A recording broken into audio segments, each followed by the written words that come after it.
일본이 일본 후쿠시마 해양 방류를 공식 결정. 対策を徹底することを前提に海洋放出が現実的と判断し 오염수다.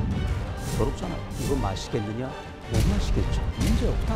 거짓말이 아닌가. 일방적으로 방류를 결정했다며 주민들과 어민들의 반발이 거세지고 있습니다. 汚染水流すな。今回こんな風に一方的にね、約束破りをして海洋放出するということは 일본 정부의 이번 결정은 절대로 용납할 수 없는 조치입니다. 2011년 동일본 대지진과 이에 이은 원자력 발전소 사고 10년이 넘었는데 다시 또 오염수 방출을 놓고 전 세계가 들썩이고 있습니다. 후쿠시마 오염수 방출 논란 이슈 더 이슈에서 좀 더 자세히 알아보겠습니다.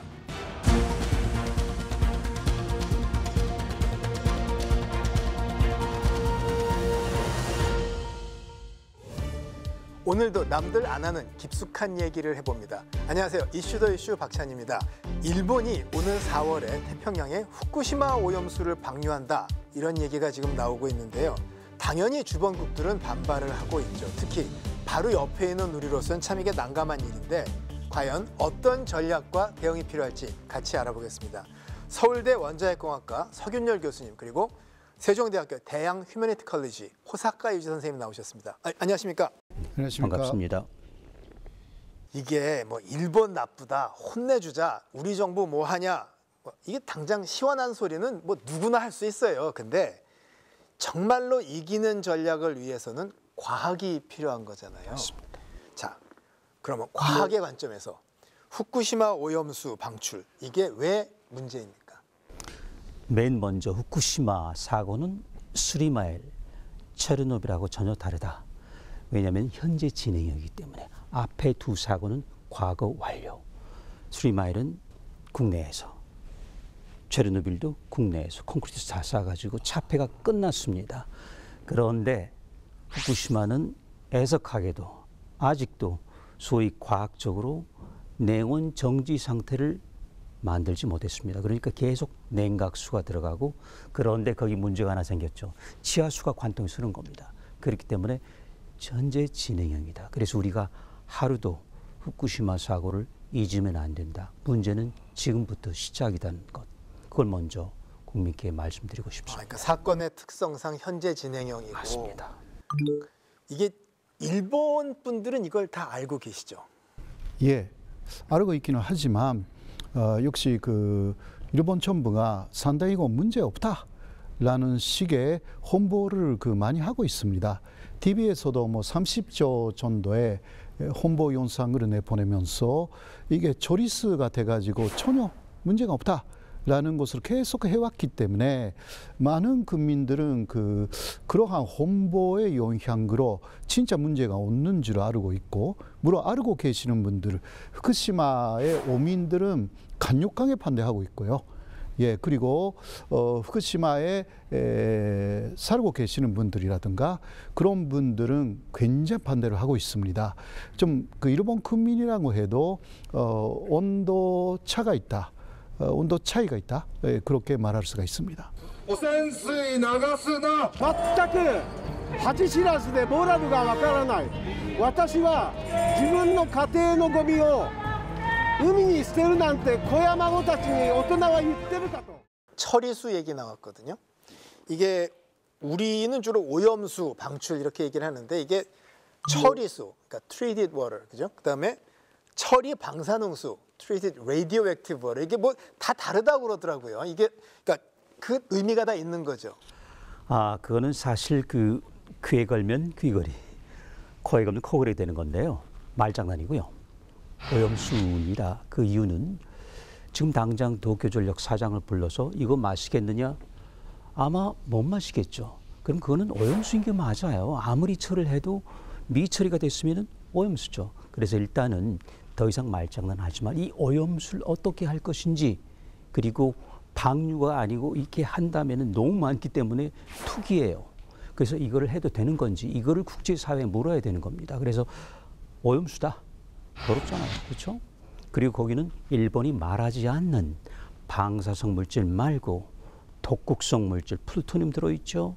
그리고 수돗물 오래간 수도관에서 녹물 나오잖아요. 녹물도 들어있습니다. 그러니까 그게 부식성 물질거든요. 침전물이 있단 말이에요. 그거를 절대 놓치면 안 됩니다. 지금 우리가 어떻게 하다 보니까 삼중수로 왔는데 그 이전에 산같이 많은 그 불순물들이 가득 쌓여 있다는 것이죠. 그걸 놓치면 안 돼요. 아니 그러면은 처리수라는 게 뭐 처리가 완벽하게 됐다고 지금 광고까지 한다는 거는 거짓말하는 거잖아요. 그러니까 상당히 그 거짓말을 홍보한다라는 이야기가 꽤 많이 나와 있습니다. 도쿄철력이 여러 가지 또 홍보 전략을 쓰기도 했고요. 네, 그러나 여러 신문사가 이거는 좀 거짓말이 아닌가라는 그 뉴스를 내보내기도 했습니다. 그만큼 숨기고 싶은 부분들이 일본 정부 그리고 도쿄철력에 있을 수밖에 없고, 그리고 오염수라는 그 명칭을 사용할 수가 없는 거죠. 자신들은. 그렇지 않습니까? 오염수라고 하면 이거 세계적으로 오히려 자신들이 문제가 있다라는 것을 내세우는 것이기 때문에, 그래서 조리수 이 말을 쓰는 거예요. 일부러. 이거는 일차적으로는 일본 국내에 일본 국민들을 안심시키고 사실상 허위로 안심시키는 것인데요. 그리고 국제사회에 대해서도 이게 처리를 정확하게 했다, 문제없다, 이러한 극내외 양쪽에 대한 하나의 그 인상 조작이라고 하죠. 이런 것을 그런 작업을 쭉 해왔다라고 할 수밖에 없는 정황들이 많아요. 일본도 다양한 정파가 그래도 뭐 당 안에지만 있고, 또 언론도 있고, 뭐 시민단체도 있고, 여러 그래도 이제 견제와 균형, 감독이 작동을 할 텐데 그냥 처리수라고 하면 다 통하나요, 그게? 그래서요. 그러면 이거 전체적인 이야기가 조금 들어가야 될 텐데, 일본은 2014년부터 그때까지 관료 중심의 정책 결정 규정가 있었잖아요. 그것을 그 정치인 중심의 정책 결정 구도로 바꿨습니다. 아베 정권의 윗사람들의 의견을 듣지 않는 관료들을 다 자청하기 시작합니다. 그러니까 정치가 공무원 사회를 틀어쥐면서 소신이나 옳은 얘기보다는 정치적 판단과 주장에 끌려가는 게 됐다는 말씀이군요. 그게 2014년에 그러한 그 조직화가 됐어요. 그래서 그 이전에 일본은 오히려 굉장히 그 소신이 있는 관료들이 많았어요. 그러니까 뭐 정치가가 뭘 말해도 오히려 소신 있게 자신의 믿는 정책을 별을 찌를 수가 있었어요. 그게 일본의 간점이기도 했습니다. 그러나 그것을 그 아베 정권에서 완전히 바꿔버린 것입니다. 그런 게 있어서 일본으로서는 일본 자체가 반사능으로 오염되어 간다라는 것을 국제사회에 특히 내보낼 수가 없어서 아베 정권 하에서는 강력하게 규제 드라이브를 걸었고, 그게 할 수가 있는 시스템까지 생겼기 때문에 더욱더 그러한 언론 통제 그리고 야단들을 상당히 약했고, 그리고 민주당 정권이 오히려 사건을 일으킨 오염수 문제를 일으킨 정권이기 때문에 이게 할 말이 없는 부분들이 좀 있었죠. 야당이 돼가지고요. 그때도 정보를 공개하지 않고 은폐까지 했다라고 해서 이제 야당들의 목소리를 높일 수 있는 그러한 기회가 많이 사라졌죠. 일본의 정치적인 변화 때문에도 숨기고 딴 얘기하기가 좋은 여건이 돼서 더 믿기 어렵다는 말씀인데, 자 그러면 과학을 또 생각해 보면 오염수, 이게 이제 2011년 동일본 대지진 후에 뭐 수습 과정이 아직 덜 된, 그래서도 오염수가 있고, 자 그러면 어떻게 이게 처리돼서 왔길래 지금 또 방류를 하느냐, 사실 우리 잘 모르거든요. 좀 간단히 설명을 해주시죠. 조금 이야기 길어지는데요. 2011년 3월 11일 지진, 그리고 지진 해일, 그리고 제가 바로 YTN에 와가지고 다음 날 이 원자로 하나, 둘, 셋, 네 개는 전부 망가졌을 것이다. 결론 전부 녹았을 것이다 했더니 그 당시 사람들이 전부 제가 정신 나갔다고 했어요. 大きな津波が迫っています。まもなく捉えました。大きな津波が2波3波に分けて迫っているのが確認できます。そういう地震、特に津波が来ることを全く想定しないで、その非常に低いところに電源を置いてた。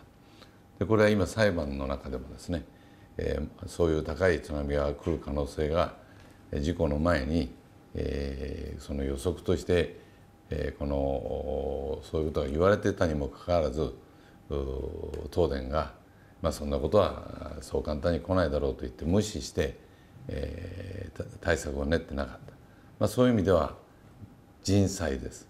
つまり人間の判断、あるいは今回の場合でいうと東電の判断が誤っていたことが原因で起きた人災だと私は思っています。 그래서 이거를 인지하지 못하고 무려 넉 달 갔습니다. 그리고 일본 정부 도쿄전력이 부인했어요. 은폐 또는 부지, 몰랐을 수도, 무지라고 할 수도 있죠. 둘 다 있었을 겁니다. 그래서 제가 드렸던 말씀이 있어요. 그 당시에요. 콘크리트로 바닥을 막아야 된다. 이거밖에 방법이 없다. 물론 인명피해가 있을 수 있지만 앞으로 인명피해를 막기 위해서 막지 않으면 지하수 못 막는다. 냉각수 못 막는다. 막으면 안 나가잖아요. 근데 그걸 안 했던 겁니다. 그 이유는 첫 번째는 일본이라고 하는 원자력 선진국으로서의 자존심. 두 번째, 설마 그랬을까? 세 번째, 돈이 너무 많이 드는데. 네 번째, 그리고 사람이 죽는데. 그러다 보니 그 다음부터는 이제 호미로 막을 걸 가래로도 못 막게 된 것이죠. 그래서 그 다음에 나온 게 땅을 얼린다. 땅을 얼려가지고 되겠습니까? 여러분 다 녹죠. 그래서 막는다. 안 막혀지죠. 그러니까 지하수가 이제 계속 흘러나가고 그걸 막기 시작한 게 2013년입니다. 그러니까 보세요. 2년 동안은 그냥 무방비에서 날아간 거고. 이미 흘러나갔고. 그렇습니다. 그 당시에 지금 우리가 걱정하는 거에 10만 배. 간단한 계산하면요. 많게는 50만 배가 벌써 바다로 육지로 대기로 간 겁니다. 그건 이제 사라져 버렸어요. 문제는 그 다음부터입니다. 그 다음부터도 어떻게 해야 될까요? 이제 저장 좀 만들기 시작했죠. 그럼 좀 제대로 만들어야죠. 그렇죠. 아무리 도쿄전력이 사기업이지만은 녹슬지 않은 걸로 만들어야 되겠죠. 탄소광 말고 특수광으로. 탄소광으로 만드는 겁니다. 그러면은 뒤에 있는 것들은 보면 전부 다 밑에 가서 보시면은요. 녹이 슬어 있어요. 그럼 또 새기 시작하죠. 원가를 덜 들인 거군요. 맞습니다. 그래서 녹슬은 재료를 쓴 거죠. 그리고 그때부터 벌써 바다에 버린다는 생각을 오래전부터 계획한 거죠. 그 당시 국제원자력기구의 아마노 사무총장이 그때부터 계획을 한 겁니다. 그래서 금방 버릴겠지. 그러지 않았으면 이렇게 얼마 가지 않는 걸 쓰지 않았을 겁니다. 그러다 보니까 이제는 꽉 찼죠. 이제는 1066개 전부 다 용기가 차버린 거라면 136만 톤. 이제 갈 데가 없게 된 거죠. 그래서 상황이 우리가 생각하는 것보다는 상당히 심각해. 이거는 전적으로 도쿄전력의 무능함, 그리고 일본 정부의 무지함, 그리고 자꾸 그 돈만 따지는 그런 경제 논리 때문에 국민 안전, 세계 시민, 식탁은 뒷전으로 물려버가. 이걸 이제 처리해야 되는데 태평양이 버리겠다. 그래서 저는 안 된다. 이거는 정말 나쁜 선례가 되거든요. 일본이 버리면 나중에 혹여라도 중국이 사고 났을 때 버리지 않겠습니까? 나중에 혹여라도 우리나라에 사고 난다면 우리도 버리지 않겠습니까? 왜 그런 선례를 일본이 남기느냐? 그래서는 안 된다. 그래서 저지가 아니고 멈춰야 된다. 다른 방법이 있다. 이렇게 자꾸 말씀드리는 거죠. 그러니까 동일본 대지진 나고 원자력 발전소가 망가졌는데 네. 이게 이제 망가진 거 수습하는 과정에서 숨기고 책임 안 지고 하면서 많이 흘러나갔고 맞습니다. 그다음에 이제 그걸 뭐 좀 관리한다고 저장도 하고 했는데 요걸 또 부실하게 했고 그렇습니다. 그러다가 이게 쌓이니까 이젠 감당이 안 돼서 풀겠다 이런 네. 거군요. 그렇습니다. 근데 일본 국민들은 이 얘기를 다 아나요? 거의 모르고 있다고 할 수밖에 없죠. 후쿠시마 사람 아니면 몰라요? 후쿠시마 사람도 아주 깊이 알고 있다라기보다 후쿠시마 사람들은 특히 어업에 종사하는 분들은 자신들의 그 어업이 잘 안 되지 않습니까? 그러니까 그러한 부분에서 엄청나게 불만이 있는 곳이지 뭐 그런 깊이 그때 상황 지금 뭐 들으면 상당히 교수님 하시는 말씀 들으면요 굉장히 그 소름이 끼치는 부분들이 있잖아요. 네, 그런 거 선사하게 모르는 것입니다. 그 일본 국민들이야 보통 일본 국민들이야 거의 그런 것을 깊이 몰라요. 또 방송 안 하니까도. 우리 프로를 일본어 자막 따라갖고 유튜브에 한번 올려보기로 하고. 그렇죠. 해야죠. 자, 방류를 지금 이제 꽉 찼으니까. 그렇죠. 방류밖엔 방법이 없어요? 많이 있습니다. 지하에 묻을 수가 있겠죠. 그렇죠? 영구 차폐를 한다. 그렇죠. 콘크리트로 못 묻었으니 지하에 묻는 거죠. 그런데 그게 전부 다 돈이 듭니다. 기본적으로 2조 원, 3조 원, 전에는 4조 원 방법이 있어요. 그러다 보니 싼 방법을 찾은 게 버리자. 뭐 우리 돈으로 340억 원밖에 안 되는데요. 참 그 웃지 못할 일이 이거를 홍보하기 위해서 쓰는 돈이 25배입니다. 8천억 원을 이게 맞다, 이게 좋다는데 8천억 원을 쓰는 거, 배보다 배꼽이 큰 것이죠. 저는 그 돈을 차라리 인공호수 만드는 데 쓰고 더 좋은 철제, 특수강으로 만들 수 있습니다. 스테인리스 스틸 강으로 만들면 되죠. 녹슬지 않는 거. 그리고 땅이 없다고 하는데 제가 보기에는 넓은 땅 많던데 거기 귀한 곤란구역입니다. 어차피 국유화하면 됩니다. 그렇죠? 거기다가 지금 1000개 만들었는데 탱크 말이죠. 왜 1000개 더 못 만들어요? 그럼 시간 벌 수 있습니다. 그동안에 근처에 석천호수 정도 되는 호수, 인공호수 만들면 되는 거, 콘크리트로 바닥을 칩니다. 근데 정치적으로는 탱크를 여러 개 해서 호수를 만들어 두면 눈에 보이니까 계속 책임 논란이 나오니까 버려버리고 싶은 거군요, 이 사람들. 예. 그리고 그 지금도요, 그 후쿠시마에 그 문제가 있었던 그 지역에서 20km까지는 사람이 사르지 못하게 그렇게 하고 있습니다. 残された方は残された方でその不安とそういう放射能汚染に対する不安との戦いですし、我々は離れたことによって逆にその空き巣が入ってないかとか、あとはその放射能汚染が原発から近いので。 住める状況になるのかとかそういう不安がありました. 그런 면에서는 그러한 탱크들이 많다라는 거 직접 보는 사람도 많이 없죠. 예, 그래도 더 이상 그것을 반치할 수가 없다라는 그러한 결정을 났기 때문에 이제 그러면 어떻게 하느냐, 버릴 수밖에 없다. 자, 일본은 안전하게 정화를 해서 방류한다고 주장을 합니다. 들어보면 아닌 것 같은데 아무튼 옳고 그르고 제대로 따져보려면 과학이 필요하죠. 먼저 화면 보겠습니다. 일본은 후쿠시마 오염수를 바다로 내보내기 전에 애초엔 64종의 방사성 물질을 측정해 안전한지를 먼저 확인하겠다고 밝혔습니다. 그런데 최근 일본 측이 방사성 물질을 무더기로 재배하는 방안을 우리 정부에 알려왔고 결국 절반 수준인 30종으로 줄이기로 가닥이 잡혔습니다. 일본 원자력규제위원회 NRA가 도쿄전력이 이런 내용을 담아 제출한 오염수 방출 수정안을 인가한 사실이 확인됐습니다. 39종이 제외됐고 5종이 새로 추가됐는데 제외된 물질은 반감기가 짧아서 오염수에서 다 사라졌을 거라고 일본 측은 설명하고 있습니다. 일본이 일방적으로 이런 결정을 내린 건 아니고 국제원자력기구 IAEA의 제안에 따랐다고는 하지만 이 전문가들은 일본 정부가 방류 절차를 간소화하려는 게 아니냐고 의심하고 있습니다. 자, 도쿄전력 다핵종 제거 설비, 이른바 ALPS로 다 정화한 처리수를 방류한다고 하죠. 또 방사성 물질의 농도를 기준 이하로 맞추겠다. 그런데 이게 잘 보면요, 검사 대상 물질을 64종에서 30종으로 줄였다고 이렇게 마음대로 넣고 빼도 해도 됩니까? 안 되죠. 근데 그 줄인 이유가 아주 가관입니다. 첫 번째는 반감기가 짧아서 없어졌다. 그리고 별로 상관없는 물질들이다. 그러면 그냥 보면 되잖아요. 그렇죠? 짧아지면 없을 테고. 그리고 별 상관이 없는 거라면 그거 가려내는데도 시간이 걸리고 돈 들 것 같은데요. 그래서 이건 정말 그 말도 안 되는 핑계거리죠. 그러지 말고 먼저 알프스라고 하는 기계가 이름은 참 멋있습니다만 원래 다핵종 제거 설비, 그러니까 사실은 Advanced Liquid Processing System이라고 하는데요. 그게 그 당시에 있는 최고 기술을 들여서 만들었으면 참 좋았죠.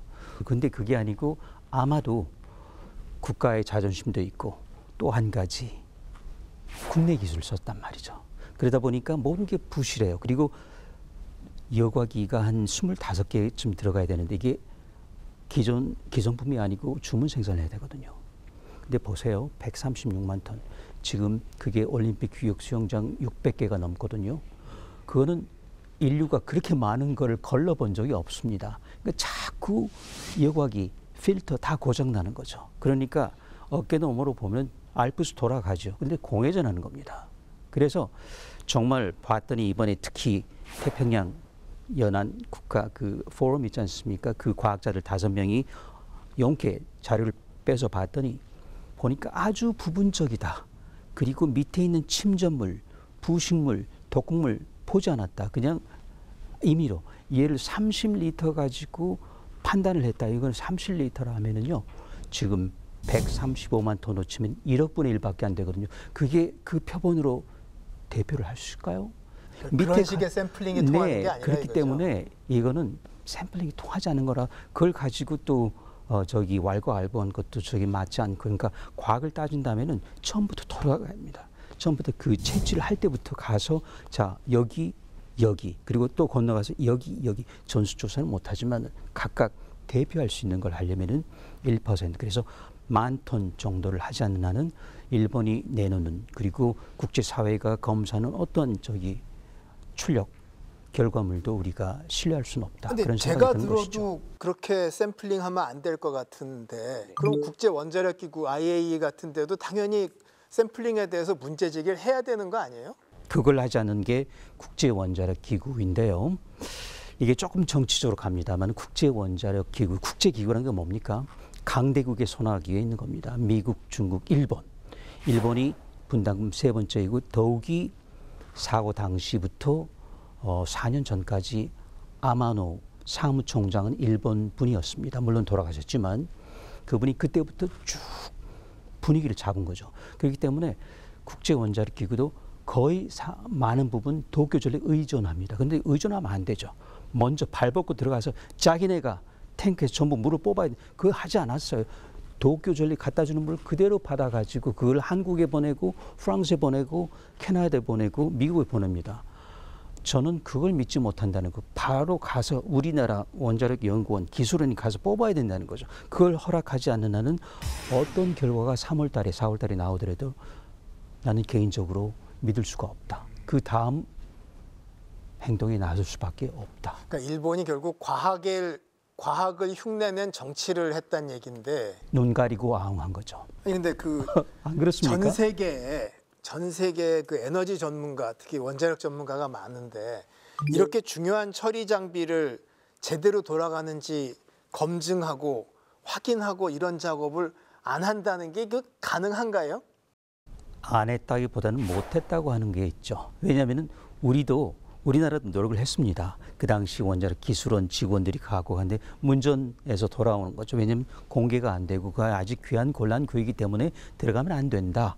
자국민만 들어가는 거예요. 그러다 보니 외국인이 들어가서 기술자가 들어가서 보는 거는 그동안 금기 사항이 됐던 거죠. 그래서 여태까지 와버린 건데 그러니까 자기 영역 울타리 안에 있는 거죠. 그러니까 볼 수 없어요. 근데 관련 국제 학술지나 이런 건 다 그 도쿄전력이 준 데이터 갖고 한 건가요, 그럼? 거기에서 나온 인터넷 홈페이지, 웹사이트에 들어가면 자료가 있고 그걸 가지고 한 거기 때문에 저는 그 자료도 믿을 수가 없다는 거죠. 그게 무슨 연구의 나팔수지? 그렇죠. 그렇지만은 형식적으로는 소위 그 검증, peer review도 받고 다 그렇습니다. 과학 관련된 학술지는 저는 그거는 저기 학술지에 대한 모독이라고 생각해요. 그래서 최소한 일본 정부나 도쿄전력이 아닌 제3자의 공정한 그러니까 두 발로 걸어 들어가는 수밖에 없습니다. 가서 채취한 원자료가 아니면은 그런 논문을 발표하면 안 되고 그런 논문은 아주 안전해요. 아니 호사카 선생님 이게 지금 그 세계적인 학술지라고 해서 유명하신 학자들이 쓰신 것도 알고 보면은 그 엉터리라고 생각할 수도 있는 데이터 갖고 막 도쿄전력에 준 것 같고 했다는데. 그래서 그런 문제점은 그 일본에 특히 시민단체가 많이 제기했습니다. 그래서 시민단체 그리고 또 그 현재 있는 그 어업 관계자들도 데이터를 달라. 그리고 우리가 알고 싶은 데이터는 이거다. 이렇게 해서 도쿄전력에 굉장히 많이 요청을 했는데 못 준다고 합니다. 그러니까 일본 현지에서 하는 이야기가 데이터 공개 자체가 투명하지 못한다. 그러한 이야기가 많이 나와 있는 거예요. 일본은 촌무성이라는 데가 있어요. 촌무성, 촌무부죠. 이쪽에서 말하면 거기가 언론 대책 정부안의 부처인데 방송통신을 그쪽에 예 그런 거라고 할 수가 있고요. 네, 거기서 한국하고는 비교가 안 될 정도의 그러한 언론 통제를 했습니다. 그래서 아베 정권에 들어가 가지고 언론 자유 지수라는 것을 그 세계에서 발표하는 단체가 있는데요. 그게 민주당 시절에는 14위까지 올라갔거든요, 일본이. 그런데 아베 정권이 돼가지고 70위까지 내려갑니다. 예, 무슨 말인지 아시죠? 그때 한국은 40위 정도였거든요. 언론 자유 지수가. 예. 현재는 일본이 어떻게 되는지 모르지만 아무래도 그러한 그 정권의 연장선상에 있기 때문에 아직도 언론 자유 지수는 그렇게 높지 않다라고 할 수가 있습니다. 자, 그러면 이제 샘플링 자체도 문제가 있는데 그 샘플링 문제 있는 거 갖고도 지금 오염물질을 다 보는 것도 아니라면서요. 일단 핵종들 먼저 봐야 된다고 하는데 이 문제. 그렇죠. 뭐가 문제입니까? 전부 다 하면 100기가 넘지만은 62개도 넘습니다만은 네. 그래도 한 10개 정도 그러니까 항상 말씀들 많으시죠. 세슘 2가지 종류가 있고요. 경계 경보가 되는 그렇습니다. 그 다음에 스트론튬 그리고 요드 그리고 이제 삼중수소, 탄소 14, 플루토늄 그 외에도 많이 루테늄, 안티몬이 많습니다. 근데 문제되는 거는 어떤 것들은 한 일주일이면 절반이 없어집니다. 물론 다 없어지는 건 아니고요. 2주일 되면은 4분의 1만 남아요. 요드 같은 거요. 근데 요드 중에 129는 무려 1570만 년 가야지 절반 그냥 거기에 붙박이처럼 붙어 있다는 거죠. 반감기가 길다. 그렇습니다. 이거는 떼내야 되는데 쉽지가 않단 말이죠. 그러니까 유일한 방법은 세월이죠. 30년 기다리면 절반, 60년 기다리면 4분의 1. 그 세월을 기다릴 수밖에 없어. 어떻게 기다릴 거예요? 저장하는 거죠. 그래서 다 된 다음에 최소한 300년 기다리면 거의 안심할 수준이 됩니다. 그러니까 300년 저장하면 되는 거예요. 그런 모든 문제가 공학적으로 해결될 때까지는 절대로 버려서는 안 된다. 4월이 아니고 여름에도 벌서는 안 된다.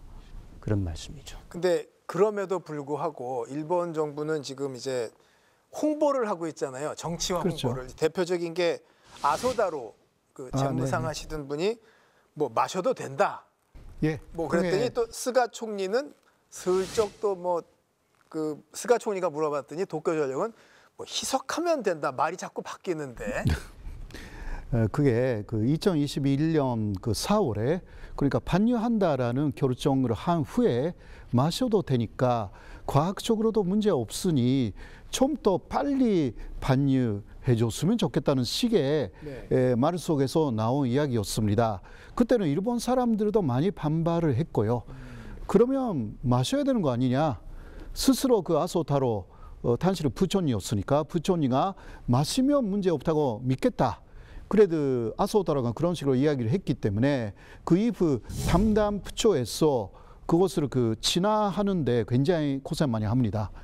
예, 검토하겠다. 진짜 마실 수 있는지 검토를 하겠다. 이렇게 이야기를 했어요. 되게 검토한다는 건 안 한다는 얘기예요. 예, 그 이후 영원히 검토하고 있습니다. 예.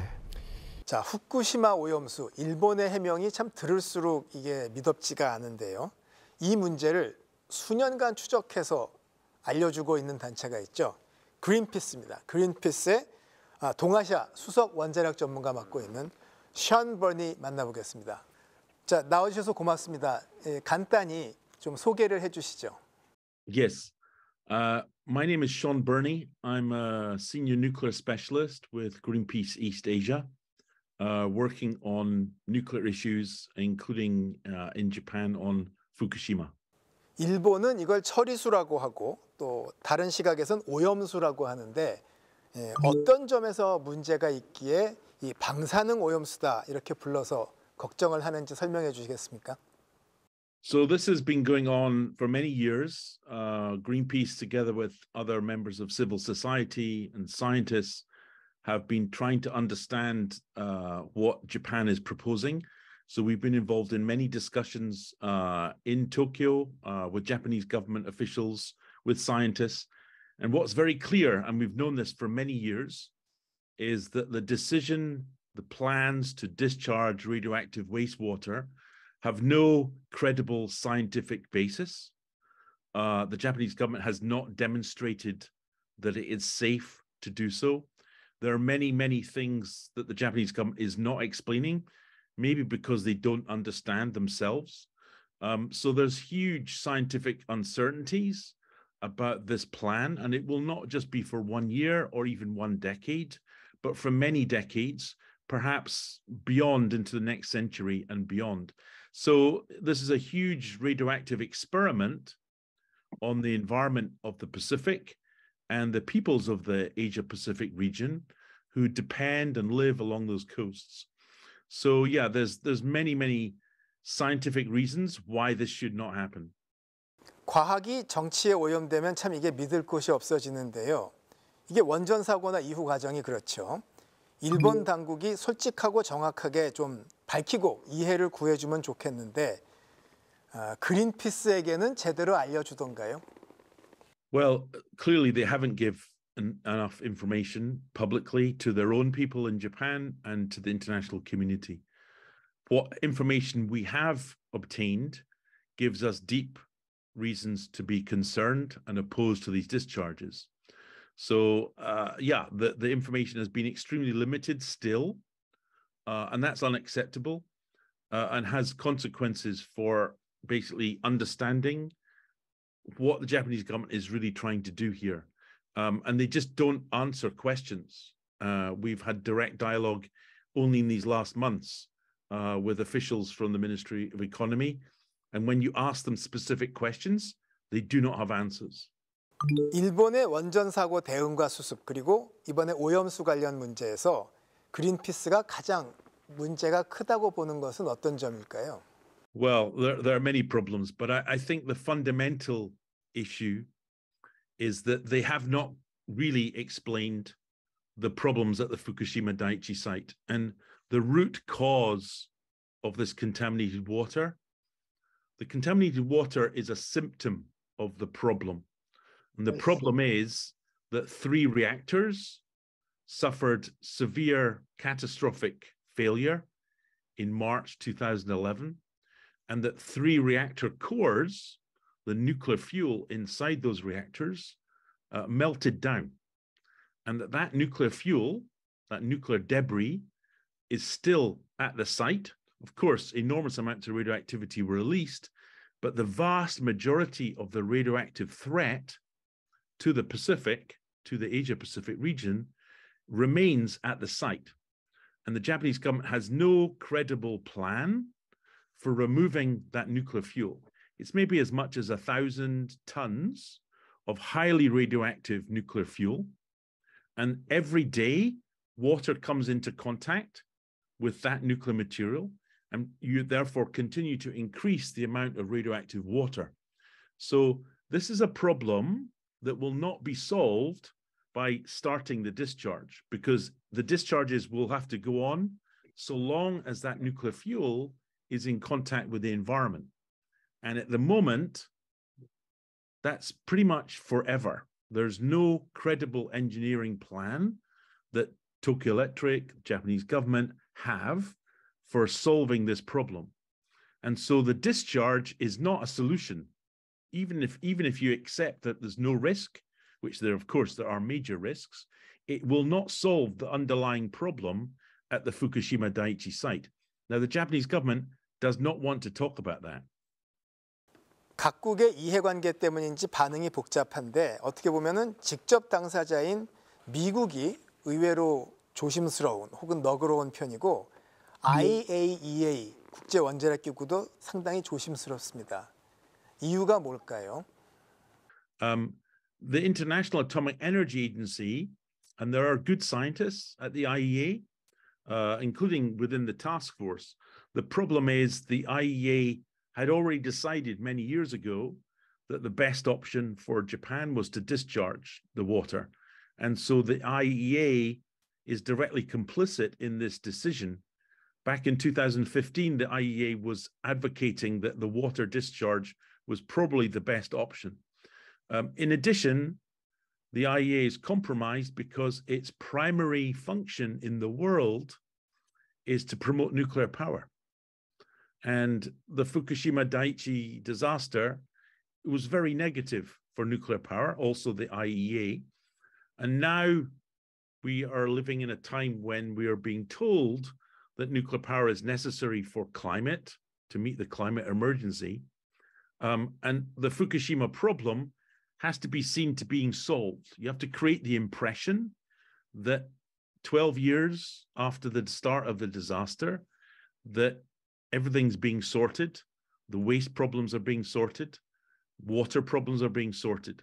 It's a deliberate attempt to create this false reality that there are no problems with nuclear power. And as we've seen with Fukushima nuclear disaster, we're only in year 12 years after the start of the disaster. We're still in a very early phase of dealing with the consequences. But the discharge is part of that attempt to pretend that there's no problem with nuclear energy. 한일 관계 특수성 때문에 이 정직한 과학에 근거한 엄중한 대응이 참 절실하지만 우리 정부에 대해서 이게 답답하지 않느냐라는 지적이 있습니다. 그린피스에서는 지금 한국 정부의 대응을 어떻게 보시는지요? Well, I think in a way it's embarrassing for the Korean government because actually the science, the critical science work has been done not by the Korean government, but by the islands of the Pacific Ocean, small independent nations that are absolutely vulnerable to any pollution. They've taken the initiative a few years ago to establish an independent scientific panel. That panel of experts from North America, from the Pacific region, they've presented their evidence. They've had direct dialogue with Tokyo Electric, with Japanese government, with the International Atomic Energy Agency, and they've reported back to those governments in the Pacific Island Forum to say we are deeply concerned. These discharges should not go ahead. The Korean government has not done that. So it's in that sense, it's failed the people of Korea. We still have time. The Japanese government discharge plans are perhaps this spring or perhaps in the summer, but we still have time to challenge the Japanese government. Ultimately, maybe the only way to do this is through the courts, through the legal system in Japan itself, domestically, but also for governments, including the Korean government, through the International Court as it relates to the UN law of the sea.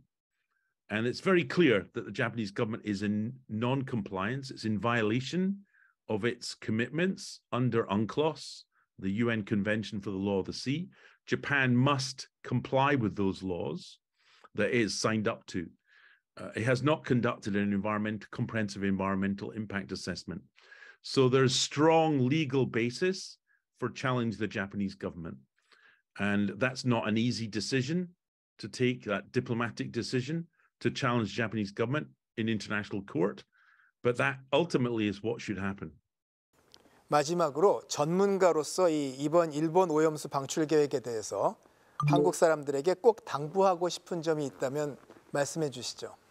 Yes, I mean, this is unfortunately not going to be solved even when they start the discharge. If they do start the discharge this year, this is going to go on for many, many decades, well beyond my lifetime and well into next century.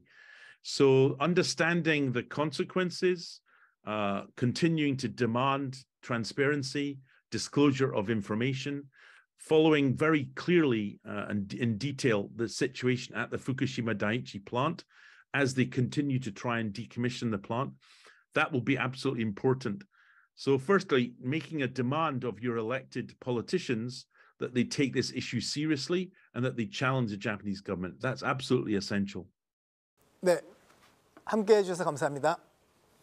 Thank you so much. 이게 또 이 그린피스 얘기를 들어보니까 서 교수님, 호사카 선생님 말씀 들을 때보다도 걱정이 더 되는데 이거 어떡하죠? 예, 먼저 뭐 이것은 아무리 말해도 일본 정부의 문제가 크고요, 태도에. 그리고 또 도쿄전력에도 문제가 아주 크다고, 그 자세가요. 예를 들면 이 이야기는 해야 될 것 같은데요. 2022년 10월 3일에 일본의 그 도쿄신문이 보도를 했습니다. 그거는 그 어떤 이야기냐고 하면 2020년 7월부터 도쿄전력에서 시차르 투어라는 곳을 받았습니다. 그때 시연을 했습니다. 어떤 시연이냐고 하면 그 초리스 그 샘플 있잖아요. 그 샘플에 그 선량기라는 것을 대명 이게 세시움이라든가 트리치움, 삼주수소를 이것을 있으면 검지할 수 있다.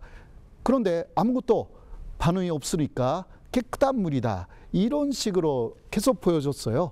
아니 그 음주 단속도 이렇게 감도 높여놓으면 아무도 안 걸리는 똑같은 거 아니에요? 예. 그러니까 이게 나중에 그 계량기가 솔량계라고 하는데 이거 좀 실제로 알아봤더니 트리치움이라든가 검지할 수 없는 처음부터 세시움도 농도가 높지 않으면 검지를 못하는 것을 일부러 쓰고 있었다라는 의혹이 이제 불거진 것입니다. 거기서 마시면 되지 않아요? 마셔서 보여주면 되는 거 아니에요? 그래, 그런 식으로 이게 그러니까 참여한 사람들이 굉장히 많은데 그런 사람들이 또 아무것도 문제가 없다는 식으로 또 밖에 나가서 이야기를 하지 않습니까? 그러한 또 인산 조작을 많이 했다는 거. 이러한 전략에 일본 사람들 그리고 이것으로 또 국제적으로도 해왔기 때문에 굉장히 많은 속임수를 쏘온 게 아닌가 그렇게 말할 수밖에 없네요. 아니, 그러니까 과학자들이 가서 보겠다고 하면 다른 나라 안 된다 그러고 자기네 마음대로 대충 샘플해서 준 거 가지고 문제 없다고 하면서 일본 분들한테는 뭐 관광 다니지 시차 다니지 만들어 가지고 대충 보여주고 괜찮다 박수 치면 이건 정말 반칙 아닌가요? 반칙 중에서는 정말 대단한 거죠. 끝판이죠. 그런데 문제는 그래서 아까 말씀드린 것처럼 이걸 하기 위해서 홍보하는데 8천억 원을 쓴답니다. 이거는 아니죠. 예, 그리고 여기 말씀인 것 같아요. 조금 부연 설명을 하면요. 지금 8.5억이라고 하셨지 않습니까? 이것은 또 업 관계자들에게 피해를 보상해주는 또 배상해주는 금액으로도 많이 들어갑니다. 이 오염수 처리하는 데 쓰는 돈은 얼마 안 되고 뭐 폼 잡고 뭐 꾸미고 입 막고 이런 데 다 쓴 거네. 수습하는 데 비용이 더 들어가는 것이죠. 그걸 관철하기 위해서. 그래서 그거는 좀 명분이 없다고 보는 것이고요. 적어도 이 정도 되면은 일본 정부도 정말 귀 기울이고 이제 다시 한번 생각할 때가 됐습니다. 결단을 내려야 될 시점이 온 거죠. 이게 진짜 제가 말하고 싶은 것은 이게 진짜 일본이 맞나라는 부분들이 있습니다. 2000년 전까지의 일본은 이 정도는 아니었습니다. 사실 극우 정권이 들어선 이후부터는 비뚤어지기 시작한 거죠. 네, 이런 말은 말하고 싶지 않은데요. 그런 것이 여러 곳에서 포착되는 내용들입니다. 사실 존직한 일본이 사라지고 있는 거죠.